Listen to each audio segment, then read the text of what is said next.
I've got a few topics here, and I'm Gary Micander from Sierra Computer Group. I wear a few different hats over here. Sometimes I'm a technician, sometimes I'm general manager, just depends on the day. So, but we've got a few topics here to start with. Let me share out my screen. All right, so we're going to real briefly talk about cybersecurity. Tony's going to talk a lot more about that next week, but I'll touch on a few things. And then we're going to talk a little bit about Wi-Fi and your home network and how to kind of get that working the best way you can. And then we'll go over just some general tips, technology related, and just some environmental stuff about creating a productive work from home area. So let's jump on into cybersecurity. So I kind of like to look at three different things here. The biggest one being, are you working from your personal device at home, or are you working from a dedicated business device, whether that's one you took home, one that was provided, or just you have two separate machines at home, laptop, computer, whatever it is. And why that's critical we'll go into in the next slides here, but there's a significant difference between a home computer and a business computer that might be set up with certain security policies, different security software, different versions of Windows, even if you're running Windows. So there's some things to consider there. Are you sharing that device with anybody else? Do you have kids or family members that you're letting use that device? Are they watching Netflix, doing Amazon shopping, any of that sort of stuff? Any of that's going to potentially increase your risk there. And a big one is, how do you access your company data? If you're just accessing things like SharePoint or Dropbox or Box.com or something web-based, there's not as much concern because you don't really have a whole connection into a network going on. You know, you're having to log in, hopefully using two-factor authentication, and it's usually fairly secure. If you have a VPN set up to your office location, whether that's software or an actual piece of hardware in your closet, that can be kind of a risk because your computer at home now is kind of a backdoor into the company network. And if you're using some sort of remote desktop software like Splashtop or TeamViewer or Microsoft Remote Desktop, any of those tend to be fairly secure because you're not making a full connection. The data is staying in the company network and you're just kind of seeing a remote screen, if you will. So that's a pretty good way to do it. And a lot of people always ask, well, why am I a target? Who cares about me at my house? And you know, like I mentioned a minute ago, your computer can be a gateway into that corporate network. You know, it can be that side door that's left unlocked because nobody ever uses it, and they can, you know, get into the building. That's something to consider. You know, home computers and your home router and all that stuff usually are not monitored by an IT department. You know, there's nobody looking at it on a daily or weekly basis to see if anything's going on, if it's been compromised, if it's up to date, that sort of thing. And like I mentioned earlier, you're not usually running the same security software at home. A lot of people will run just some free software that came with the computer or something like that, that's maybe not as quick at catching threats out there. And how are they going to try to gain access? One of the biggest ways is still phishing emails. You're checking your work email from home. You're also checking your home email potentially. Click on that link that you think is a, you know, Amazon password reset, and it's all over from there. So it's probably the most prevalent way we see out there that people are getting access to devices. Since COVID-19 has been a thing, we've seen a massive increase in people actually doing good old-fashioned phone scams where they'll call and they'll say, oh, this is Jim from your IT department. We got a ticket. We need to take a look at your computer real quick. Can you go to this website and let me access your computer? And that's happening a lot more than it has been recently. And you know, some people's home computers, if you are working from a home computer and not a business device that's separate, you know, when was the last time that computer was updated, or is it even running antivirus software? There's a lot of computers out there that are kind of silently infected that get used for different things by the malicious actors, like sending out spam or, you know, these distributed denial of service attacks on large companies. And if you have some sort of infection or malware that's been on there for a while, well, they might decide to repurpose that now to gain access to your computer and get into your business data. So what can you do about it? If you can, keep your work and personal computing separate. If you can have a separate device, that's always best. You know, don't watch Netflix on it. Don't go to Amazon. Don't go on Facebook. Don't do that stuff on it. Don't allow others to use your work computer. Try to make sure you are running that business grade security software. If possible, now this is not that common, but some newer Wi-Fi routers will allow you to set up multiple Wi-Fi networks at home, where you can set up like a guest network. And if they allow you to set up 2 or 3, you could set up a separate one just for your business computer. And that doesn't do a whole lot, but it does actually kind of give a segregation there, that if you have other people on your network with phones or laptops that may or may not be secure, it kind of separates it so they're not able to see your other devices there that you're using for business purposes. And stay vigilant. Be extra suspicious in these times of any email scams and links that you're not sure of. If you're not expecting an email attachment from a certain person, you know, call them and say, hey, did you mean to send this to me? Or if it's somebody you don't know, you know, be suspicious of that stuff, because we see it almost on a daily basis right now. So, all right, enough of the scary stuff. Let's talk about how to make that home network work better. So I'm going to try to not get too in depth here, but let's talk about a few concepts for home networking. There's wired versus Wi-Fi. Almost nobody has a wired network at home. That usually involves running Ethernet cables in the walls or the ceiling or the crawl space or whatever you have. And there's some new houses that are starting to come pre-wired like that, but most people are going to be using Wi-Fi at home. A wired connection is better just because it's kind of bulletproof. You know, it's there. Unless somebody physically damages that cable, there's not a lot that can go wrong with it. And usually they're faster, although modern Wi-Fi and AC and the new Wi-Fi 6 are capable of speeds just as high as the wired connections and then some. And let's talk about the equipment that's in your closet or on your table or whatever you have at home.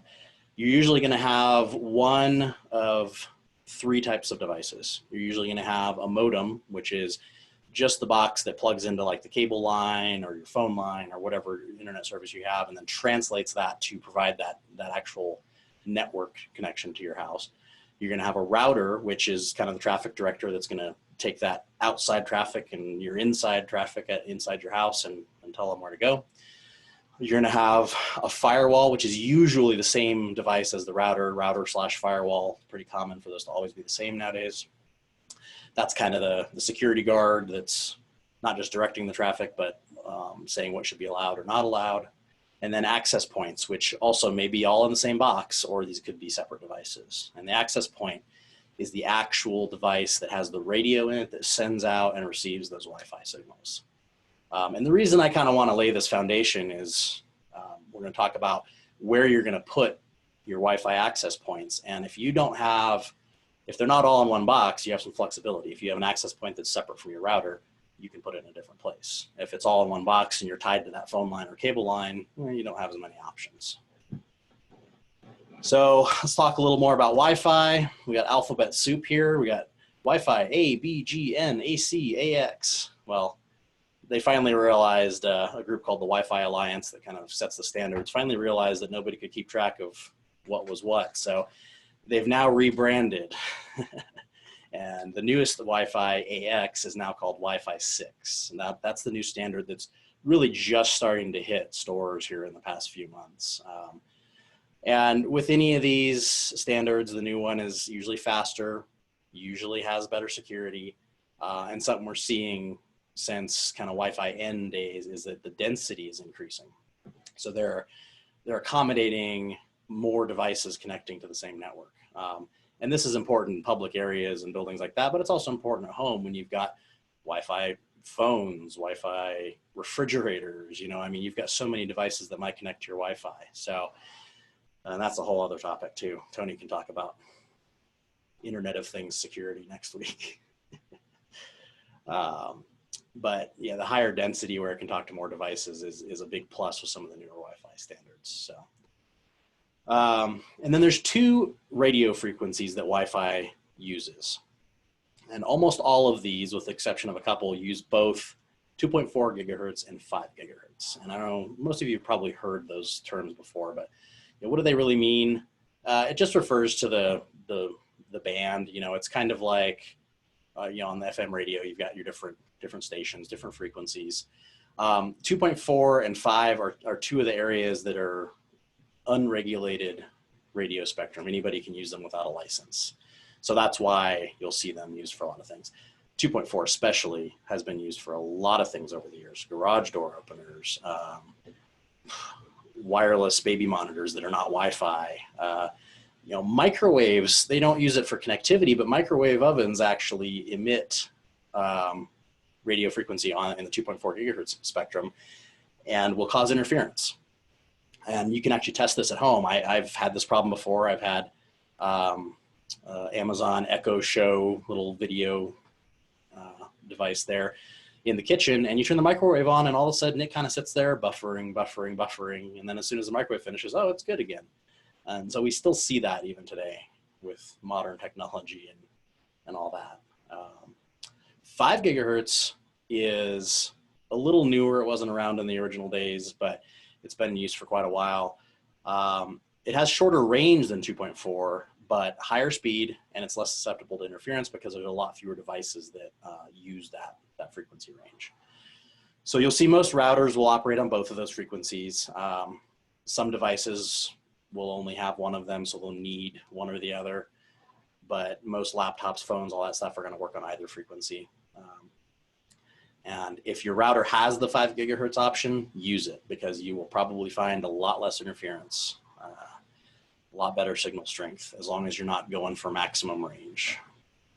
So what does that Wi-Fi signal really look like? Everybody, it's a box and it emits the signal and it's invisible. So in the middle here, we have this little soda can size Wi-Fi router. And on the right, the very right-hand side, the multiple colors there, that's a top view. And this is not a scale thing. This is not about distance, but you can see the signal is pretty much a circle around the router. But if you look at the side views, it's just from one side and then from 90 degrees to that side, you'll kind of see that you think of it as a giant bubble kind of floating around your house. And you'll see that it's not exactly perfectly shaped.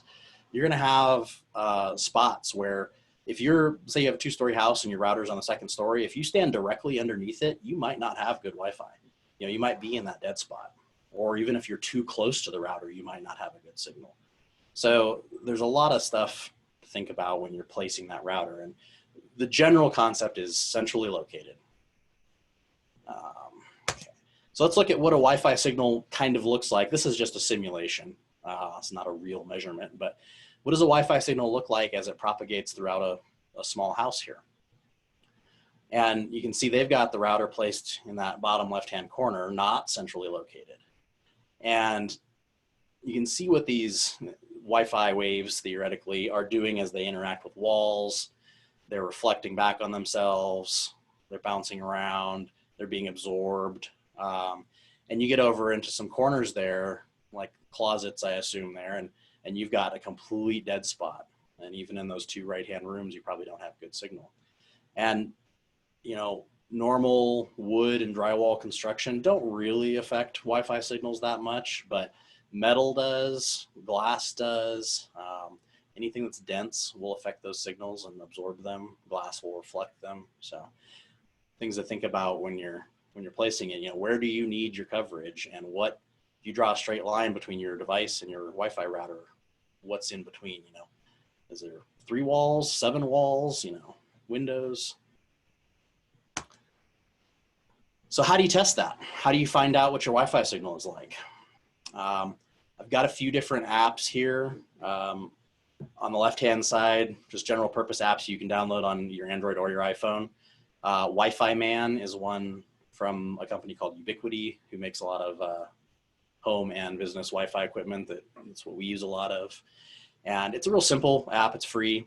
And I'll show you some screenshots on the next slide of that. It'll show you some measurements about Wi-Fi around your house. NetSpot Wi-Fi Analyzer is another one that's been around a little longer, if you want to look at just a different option. Some of the best are actually the ones that come from the manufacturer of your router at home. And this is assuming that you have a router that you purchased, not just the default one provided by Charter or AT&T or whoever. So if you have something from TP-Link or Netgear or Linksys or the Google Home routers, used to be, or I think they're called Google Nest now, are really cool. They all have apps that come along with them, and they go on your phone, and they will let you not only configure and set up your router and your Wi-Fi networks, but measure the performance over time, look for dead spots, all that sort of stuff. So if you have one of those routers, look for the app that comes with it and give that a shot. If you want to do it from a laptop, which used to be the main way you would measure Wi-Fi, there's a couple applications. There's some free versions. There's some paid for versions. They're a little more complex to use. They're more aimed at the engineering side of things. So I wouldn't recommend the home users really try those. But if you don't have a mobile device to use, check out Insider. It's a basic one. It's got a free version, and they'll give you all the information you ever wanted to know about your Wi-Fi signal strength. So if we look at Wi-Fi Man, there's a couple screens. This first one is showing a graph of all of the Wi-Fi signals that it's detecting. And we're looking at the 2.4 gigahertz channels here. And you can flip a switch up there at the top to look at the 5 gigahertz ones. But if you look, you can't really probably read the individual names there, but there's a lot of Wi-Fi signals wherever this is being run. You know, we're seeing at least 6 or 7 different networks, if not more. And this will show you what channel your network is on. You've got 11 channels to choose from, basically. And you want to get on the least congested channel. And most access points are going to do that automatically these days. But if you're manually configuring it, you can see what's used and what's not used. And there's a list there too that's going to show you the signal strengths for the different networks. You'll be surprised if you guys open this up on your phone. You'll be amazed. You'll see your neighbor's Wi-Fi. You'll see, I mean, these signals bounce around off of things and travel a lot further than you think they would travel. They may not be strong enough to be usable, but they're strong enough to cause interference with your network. And then if we look a little bit more at that list of the different networks, and you can see it's got one there that is showing as green. That's showing it's a decent signal strength, good enough to use, and all these other ones that are kind of questionable. And you can run a speed test from this app. If you're on your Wi-Fi network, you can run that from different spots in your house, see how the signal goes up and down, see how your connection to the internet is, all kinds of handy stuff. So this is the one I would recommend using, and it's on iPhone and Android both. So you can take yourself a half hour or so and do a little walk around your house and do a Wi-Fi survey and find out all kinds of cool stuff. So what do we want to do to optimize this? If you're in your office and you're getting that kind of orange signal level, you're not getting up into the green. I already mentioned router placement, central location if you can, or shortest straight line to your coverage area. So if you have a large house or a really long or wide house and your office is on one end of the building, you're going to want to try to get that router somewhere where it's got a good, clear, shot down a hallway or something, or just as close as you can, so that you're not going through any more objects than you have to. Density is the killer of Wi-Fi signal. So if you think about dense objects that are in your house, refrigerators, other appliances like that, if you have any metal doors or some sort of art that's on the wall, anything that's metal or concrete or a large aquarium is going to absolutely just kill Wi-Fi signals. Glass will tend to reflect more so than it will block it, which can cause its own problems, but you usually don't want to try to make Wi-Fi work through windows, although it will, but you'll lose some quality there. And one of the densest objects that's walking around your house is you. If you've got a bunch of people somewhere, you don't want to be broadcasting Wi-Fi through a bunch of people standing around in one room trying to get to the room on the other side, because our bodies made of all that water will just block that signal. You don't want to put your router on the floor. You want to put it up higher. If you think about the normal house or office, you've got a ton of stuff at floor level, furniture, shoes sitting around, whatever you've got. As you go higher in the house, you tend to have less objects in the airspace. You know, there's more open space for that signal to kind of bounce around in. So setting it on a tabletop is good. You know, some are wall mount. You can mount them up head height or so. That'll help. I mentioned microwaves causing interference, non-wireless Wi-Fi or non-Wi-Fi wireless devices. So I mean devices that are wireless, but they are not using the Wi-Fi standard. Cordless phones, garage door openers, baby monitors. There's a list that goes on and on and on. You'd be surprised. Anything that's got a button that isn't a remote control and it's somehow wirelessly connecting is probably using that 2.4 gigahertz spectrum or 900 megahertz. And everybody, you'll probably see mesh Wi-Fi advertised. If you go to Best Buy, you'll see mesh Wi-Fi systems, and they'll come with 2 or 3 or more separate devices. And usually you'll have one that's the main one, and that'll plug into your modem from Charter, from AT&T, from whoever. And then it'll broadcast that signal not just out to the devices, but also out to the other Wi-Fi mesh access points. And the reason they're called mesh is because the devices will all talk to each other to get signals through. So you might go from one to another, back to the main. You might, you know, it might bounce all around, and they kind of form a mesh of wireless signals. These can be really good because you can extend that Wi-Fi signal pretty far without running wires, other than just needing power. But you know, you can also spread the load out, even if you're not trying to get a big area covered. If you have an area where you have a lot of people over or something, well, probably not these days, but if you had an area that you wanted to have a lot of density in, you could put a couple mesh access points in your house, and it'll kind of spread that load out a little bit because it'll have multiple radios talking there. There's a little bit of a downside. If you have 2 or 3 mesh devices talking to each other in a row, you'll lose a little bit of your speed every hop, every device. Usually not going to be a problem at home. Most Wi-Fi is far faster than your internet connection, so you're not going to notice that, but something to think about. So if you're having Wi-Fi coverage issues and moving your access point or router around isn't helping, look at a mesh Wi-Fi system. And all those manufacturers I mentioned earlier will make those.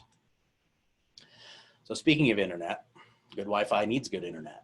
You could have the best Wi-Fi in the world, but if you've got an old AT&T DSL connection that hasn't, you know, changed speed in 20 years, your Wi-Fi is not going to matter. You're still going to have poor performance getting online, downloading files, streaming, whatever you're doing. So it's important to look at that, and you can run a speed test. I put a couple sites down here that you can use. Don't use speedtest.net. It's not reliable. It's full of ads. It's a very common one, but it's not a great one to use. But you can run that speed test at different times of day and just kind of see what you're getting all the way out to the internet, not just on your Wi-Fi network. And I say different times a day because that stability is sometimes more important than the speed. If your internet's great 2 hours a day, but terrible the rest, well, that's not going to do you much good.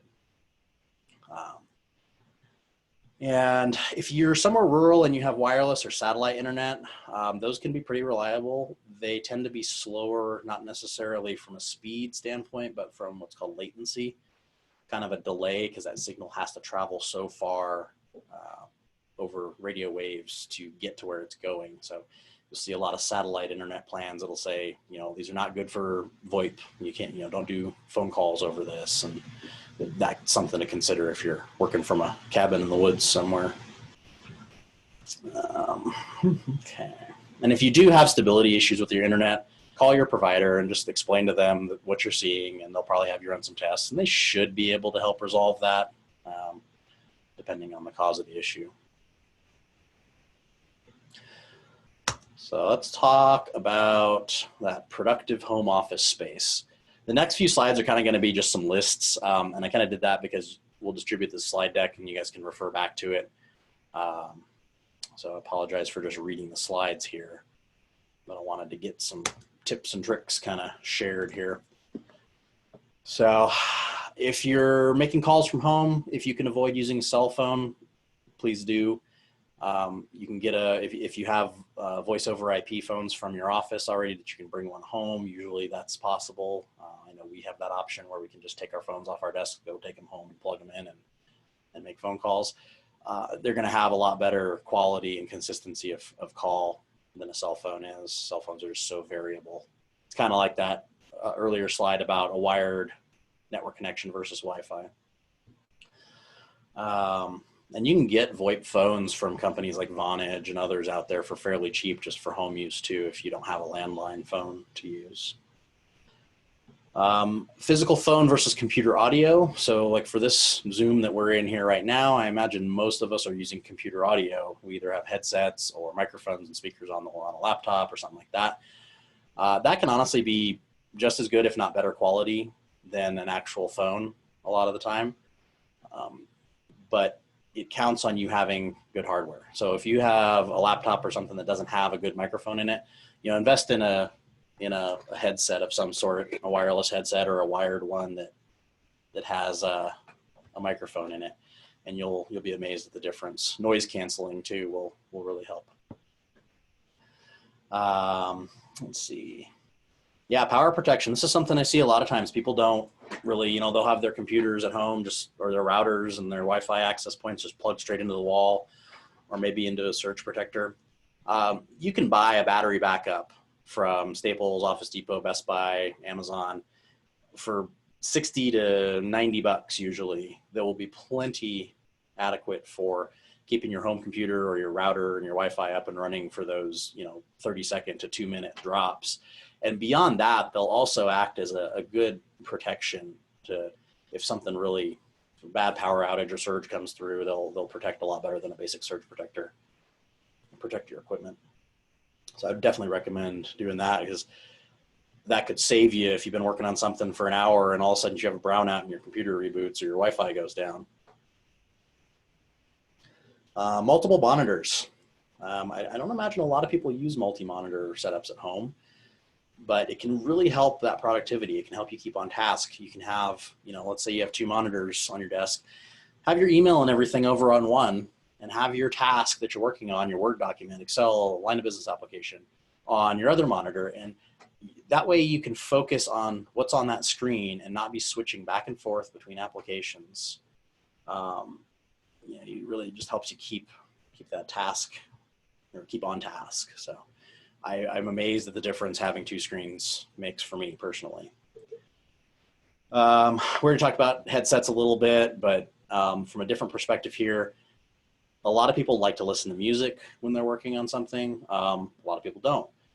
But I personally like to have headphones on with some low volume music in the background, just to kind of drown out any stuff happening around me if I'm working from home. Kind of helps me just focus and keep in that tunnel vision of looking at what I'm looking at and not what's around me. Noise canceling headphones can be really good if you're in a noisy environment, lots of street noise or neighbors or an apartment or something like that. You can get some from Sony for probably 100 to 150 bucks that are pretty decent, and you can spend $300-400 or more on Bose and Beats and some other ones, but there's some decent noise canceling headphones out there from Sony for fairly cheap.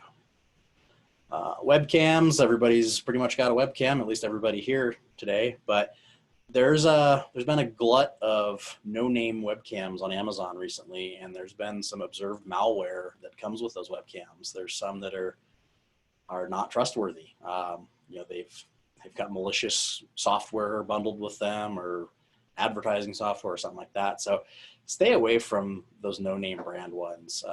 And I know the name brands are really, really hard to find right now if you're looking to buy one right now, but when supplies increase again, try to always stick to some of the name brand webcams. Just the quality will be better, the microphones will be better, it'll all be better. Look for 1080p cameras. Don't go with the lower resolution ones like 720 or 480. Look for ones with built-in microphone. Razer, they make kind of gaming equipment, computer gaming stuff, but they make a nice webcam that actually has a ring light around the webcam, and that's just a circle LED around the lens. And those ring lights really help to take the shadows and stuff off of your face and make a better picture quality, especially if you're in a room with uneven lighting. If you're really spending a lot of time on webinars and presentations, you can look at a green screen. There's some cheap ones out there, or you can buy a green sheet and hang it on the wall. Zoom and Teams and all these have settings in them to say, hey, I have a green screen, use it. I'm not using a green screen and I'm still doing the virtual background just with a white wall behind me, and it still works pretty well. So usually not necessary, but something to consider. And backing up your data. A lot of people fall into this trap of, well, I'm working the same way I worked at the office. I don't have to think about data backup.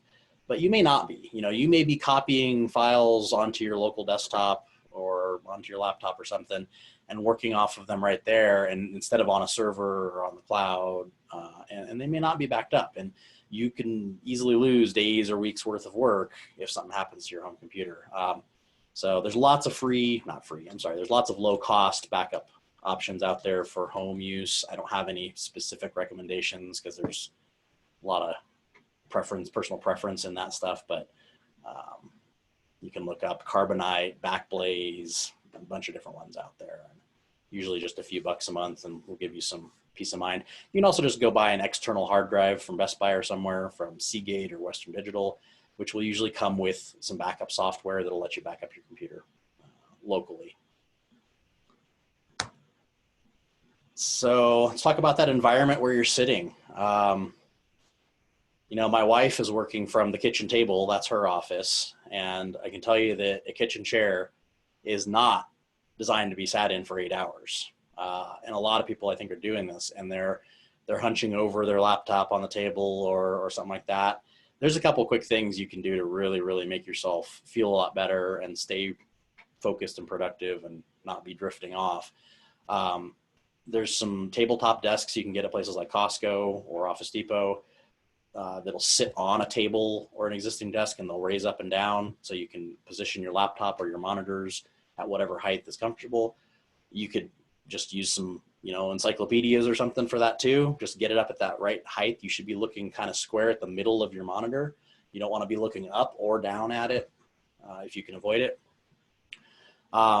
If you don't have the option to get a good office chair at home, you can buy some pretty cheap $20, $30 memory foam chair cushions that'll really help a lot if you're sitting on something like a kitchen chair.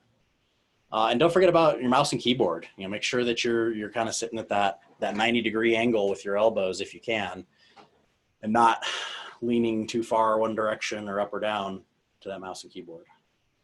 And it'll make your day a lot easier. Lighting, I don't think a lot of people think about lighting. We're used to office environments, a lot of us, where lots of fluorescent light, lots of windows, daylight, and that's all a cooler temperature light, more of a bluish light. And that actually has an effect on our bodies, and it kind of tells us it's daylight and we're working, we're up, we're doing stuff. And then we go home and you get the warmer, kind of dimmer lights, or the more reddish, orangish lighting, and that your body's like, oh, okay, now it's time to start going towards evening. If you're working at home all day in that same warm light, you can have some negative effects there. It's pretty easy to buy cool white bulbs for any size at Home Depot. They're cheap. They're usually the same price as regular. You just have the option of which color temperature you want.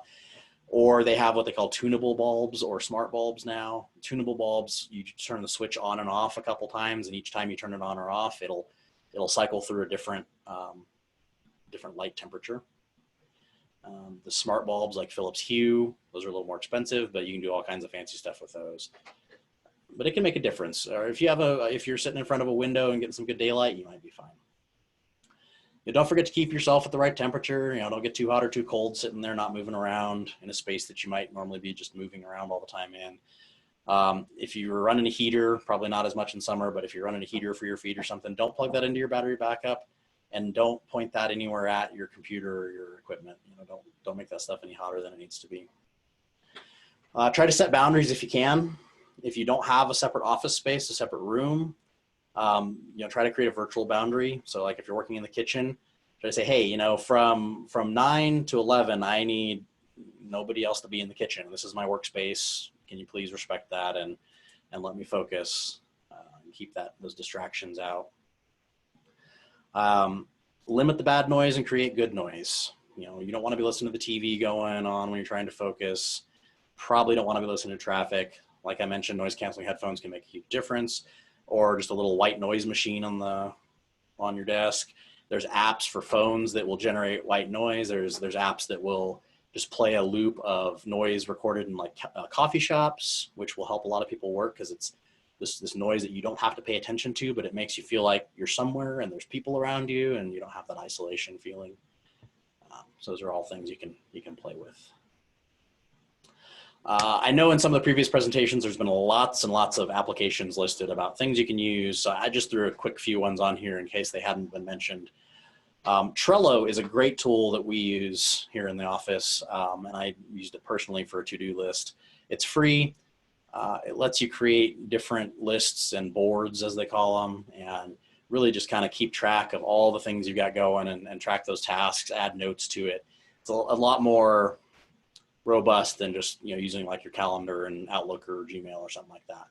Outlook also does have a tasks function, which you can use. It's fairly basic, but consider using something like that instead of, or even a piece of paper, pad of paper on the table, but use something to keep track of your tasks and your to-do list just to keep yourself focused there. If you really need some help staying on task, there's a couple apps here, Rescue Time and Todoist, that are more about, you're setting goals and it's helping you track them, setting timers for yourself, reminding you, oh, it's time to get up and stretch, it's time to start this task. You can look at stuff like that. Collaboration, everybody knows Zoom, we're using it now. Teams is an alternative that a lot of companies are using. It's a little more complex than Zoom, I'll just put it that way, but it's still a very functional product once you get into it. Slack is great. I know that's been mentioned a lot. That's just, instant messaging where you can talk back and forth. There's a free version. That's why I mentioned that. A lot of times it's a lot easier when you're not in that office and you don't have that collaborative chit chat going on. You can just talk to somebody on Slack and instead of sending emails or making phone calls, and that'll help you out. A lot of people ask about printing from home and they want to take an office printer home. And I always ask them, well, why? What are you going to do with that paper once you print it out? I can see, want to print out some lists or some things to look at or review something. But a lot of the time, if you're just printing something to save it or document it, print it to a PDF. Windows 10 has a built-in Microsoft Print to PDF printer that'll show up on your computer as an option. If that's not there for some reason, or you're using some other software or operating system, Qt PDF is a free software that you can download, and it installs just a virtual printer on your computer, and you can just print to that like you would print to any printer, and it'll generate a PDF file from that you can save for later use. If you have any Adobe products already, like Creative Cloud or Acrobat, then those will also come with a PDF printer, but something to reduce that paper usage and reduce the clutter. So that's my run through there. Made it right at 40 minutes. Wanted to leave some time for questions.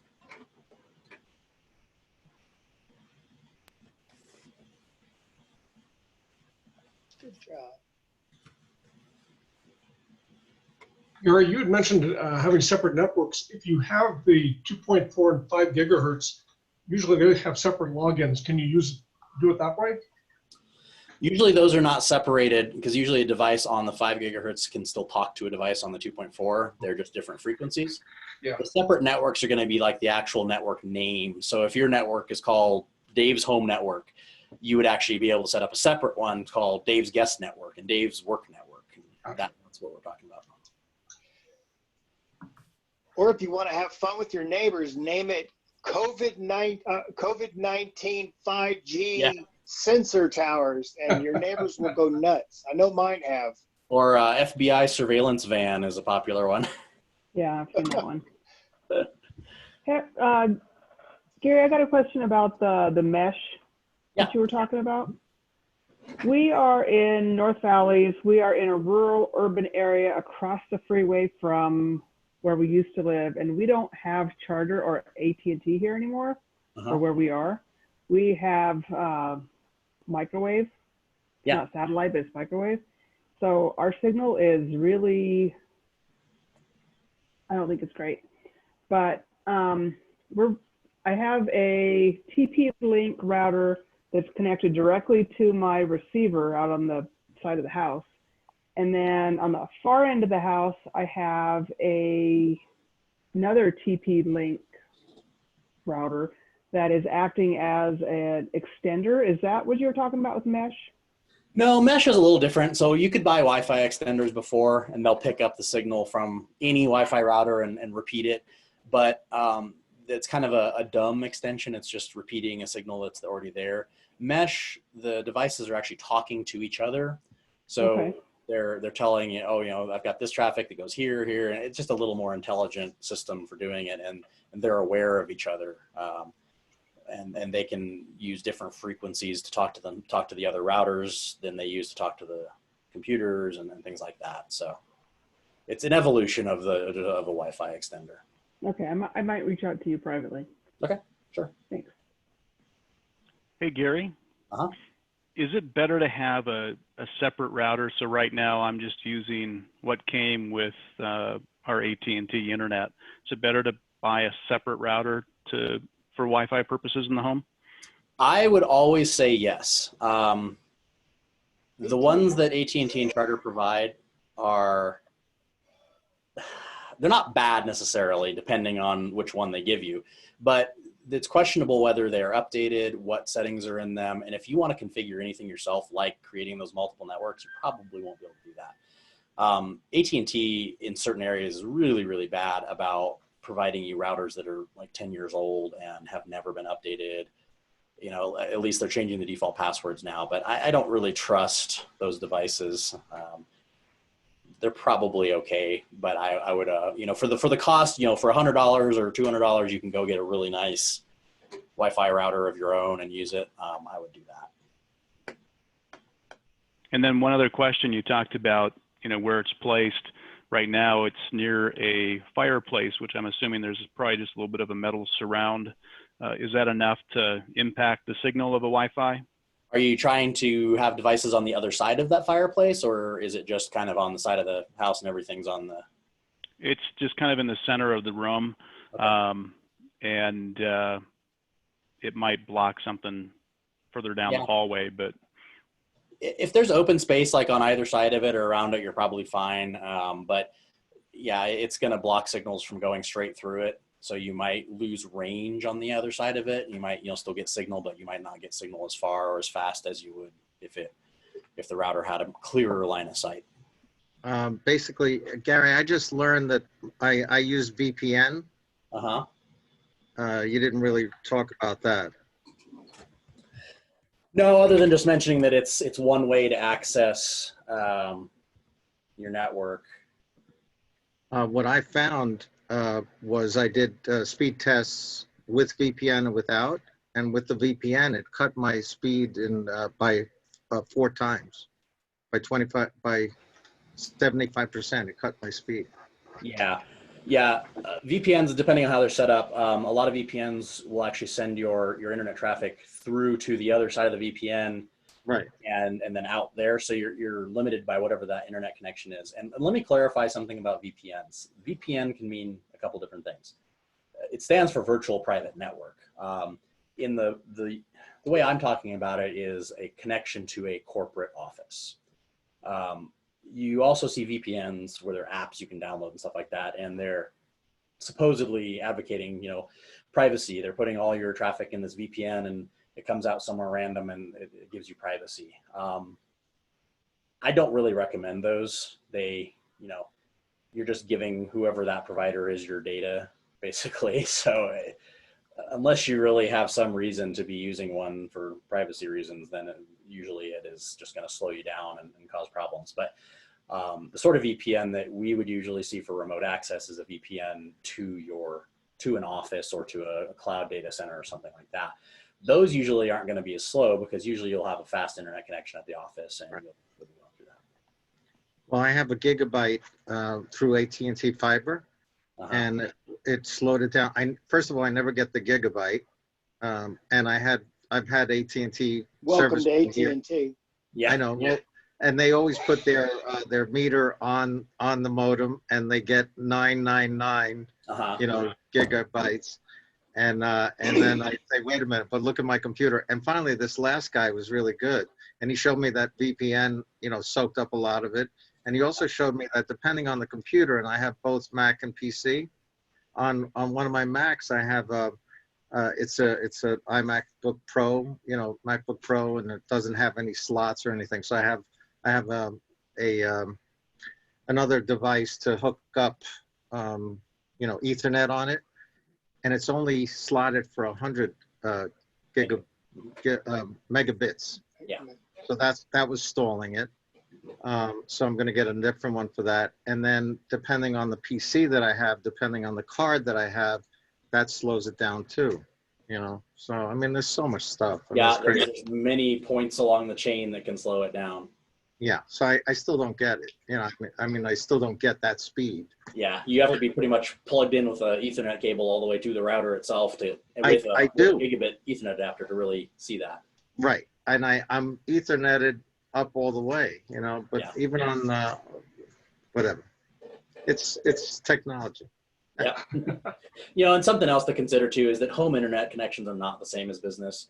The reason that business internet connections are a lot more money is you're paying for usually dedicated bandwidth with business connections. Home connections are best effort is what they call it. So, oh yeah, we'll give you up to a gigabit or up to 200 megabit. And, you know, do you really see that all the time? And then I notice a big difference when it routes through different servers. Switch seems to be a very fast server. Yep. Switch has a lot of bandwidth. Yeah, the Switch seems to be the best one. And then sometimes it goes through LA or New York. And yeah, try using one of those speed test sites that you get a copy of the slide deck. Try using one of those. Speedtest.net is just notorious for messing with you. Yeah, I know. And a lot of the speed test servers are hosted by the ISPs, by AT&T and Right, Charter, and right. so I mean it's not a So reliable result. They slant it, and then they have ads. Is your internet slow? I wonder why. Because they're pushing it slow. You know, Yeah. I get it. and that's a real good point you made too, Gary. Is you know, using the speed test for, you know, pick the company in the ISPs, AT&Ts or Charters. It's always going to give you a better result back there because it you know, they want to make themselves look good, so it's skewed. And it's just telling you till they're blue in the face that it's not, but we know it is. It's just telling you that it's fast to their network, you know, which you already know, and then out to the rest of the internet, who knows? So Yeah. And then another comment, I've noticed, I've used VoIPs, voice over internet protocol phones, and a lot of times those drop, and those don't sound as good either. Yeah, I mean, if you have a decent internet connection, it doesn't need to be fast, just needs to be stable because voice over IP doesn't use very much bandwidth. I know, but it's weird. It just needs to be stable, and then that's where your home Wi-Fi and stuff really comes in if you're going over Wi-Fi or if you're wired in. But and a lot of times, if you're using the stock router that AT&T or Charter provides you, they will sometimes filter some of that stuff. They want you to use their version. Thank you, Gary. Gary, that was wonderful. Thank you so much. Right. If anybody joined us late, we will send out the video tomorrow, and we'll send out the PowerPoint as well. So there's a lot of good information on the PowerPoint. All right. Thanks, everyone.